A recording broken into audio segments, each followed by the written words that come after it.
and Australia are still looking for their first gold medal here at Penrith. Next to them, Croatia in lane 4, a revelation. This crew was 9th a year ago. It's been reorganised, but it's also a crew that you cannot afford to write off. And then the United States. Panic has arguably set in. They've rearranged the crew. It's Jeff Klepacki who's in the stroke seat in place of Chris Aarons, facing Peter Cipollone as coxswain.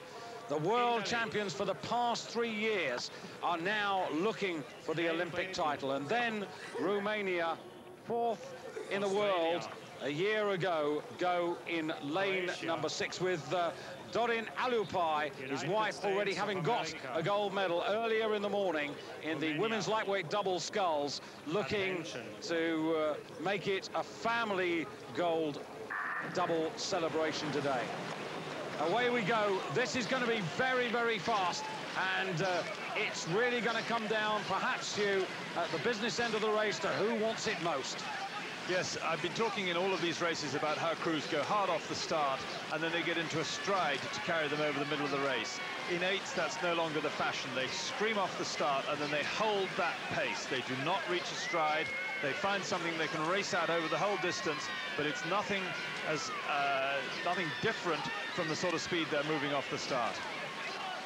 British crew who are in lane 2 on the far side, and there you can see them in the lead already in that black boat. So that's the British boat. That's the boat for all of you watching back home on British Eurosport to support as we drive into this race now. Yes, that's a Vespoli boat, painted black, the same as the Americans are rowing in the near side. And the yellow boats are made by a company called Empacher in Germany. British boat still leading, and just inside them there are Australia, also going well, and Croatia, with Romanian blades in picture at the moment. Coming through the first quarter of the race, and it's Croatia who are up there with the British at the moment as they go through the first quarter of the race. 21.02, 1:21.02. That's a very fast first 500 in dead still conditions. If there's any wind at all, it's drifting head down the course. So that's, here we have the British 8 in focus. Steve Trapmore in the dark glasses in the stroke seat. He's the one that the crowd is urging on to drive this 8 over the lane. He's becoming a more authoritative stroke with each race. They're used to sometimes miss out a little bit if he wasn't the one who was driving them along. But as he's grown in the role, this 8 has got faster over the last 2 years. So can they pull this off? The United States, well, you have to say they've really had an unsettled preparation here. It's not ideal. You can't rule them out because they are a tremendously powerful, a tremendously skillful crew. But you can see there that the British crew on the far side, they're in the black boat. There are the Americans, 2 from the bottom of your picture. There's a length between them. Yes, there is. It's the Croatians that the British fans should be watching. They're coming up. They're not closing, but they're close to the British, and they're in second position at the moment. And they beat the Brits back in Munich in June, and they also showed very well in the first round here and went straight through to the final. One of the things that happens, particularly happening to the Australians, it would appear at the moment, is that if you win the heat and have a whole week off before the final, you can sometimes find it very difficult to know how to fill that time most usefully. The Brits went through the repechage, and it gave them something to work on there. Forget that now, Hugh, because this is the real business of the race now. They say, are there tactics in men's 8s racing? There are. Get out fast, get faster, stay fast, and if you can, go even faster than that. And at the moment, the British are doing really well. They're a second up on Croatia. Italy in 3rd place. Italy, who've never won an Olympic gold medal in men's 8s. The closest they ever got was back in 1932 and 36 when they were silver medalists. Trapmore has moved then.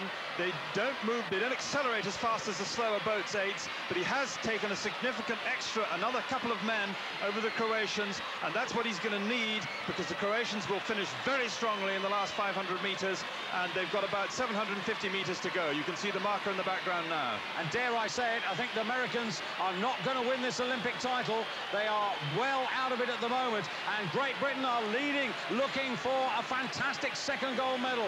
Yesterday it was the day of Steve Redgrave, Matthew Pitt. Vincent Tim Foster and also James Cracknell. But today, could this be the day for the British 8ers? The Croatians, as you said, are beginning to accelerate. Yes, the Brits have raised the rate of striking again. Trapmore is taking this race really by the scruff of the neck. Fred Scarlett sitting behind him at number 7. They have raised the rate and they've almost taken a full length. The Croatian bow ball is now on Trapmore in the stroke seat. That means they're 6 men up. That's a big margin in 8s. There's still another 500 meters to go, but they're in very good shape to take a gold medal, the first one since really Olympic prehistory in 1912. Now the Australians on the far side of the Croatians, you can just see them there. They are now moving faster than the Croatians. Also the Americans are out of picture. They're beginning to move up, but the British fans are getting on their feet now as we come down towards 250 meters, and it's the great British 8 in that black boat who are still out in the lead at the moment. Steve Trapmore in that seat there. It's Fred Scarlett, West, Grubauer, Attrill, Dennis, Hunt Davison, Lindsay, and the coxswain Rowley Douglas. He's the man with the race plan as the Australians now get the overlap and go into silver medal position. It's the race is on for silver and bronze because the British are now leading this. They've got 3/4 of a length with less than 250 meters to go. They should take this. Great Britain have not won the men's 8s in the Olympic Games since 1912, and they're within now 100 meters of taking the gold medal to give Great Britain a fantastic finale. This is beyond our dreams. The Australians are coming at them very fast. The line is coming up. Oh, they can't lose it now, can they? They surely can't lose it now. The British are getting there. There's the bubble line. The British are there. The British have got the gold. Australia are silver, Croatia are bronze, Italy are 4th, but Great Britain, what a morning here. What a morning, our 2nd gold medal of the regatta. Steve Trapmore, what a man. They're celebrating in their hearts. There's not an ounce of energy left in that crew. They were holding on all the way through the last 500 meters, but there was not a falter. Watching the blade work, watching the muscle movement, there was not a falter as the pressure came on, and they really, and look how pleased the Croatians are with a medal in that race, and the Australians absolutely wiped out. We thought this was a head-to-head between Britain and Australia. We had no... well, dare I say so? Dare I say, who is this? Is this the British Army coming out? Well, it's not the Dutch swimming team. Certainly not the Dutch. It must be the entire Great Britain support forces in the water. I think the fans are coming out now, and they are absolutely massing. This is arguably the greatest day in British rowing history.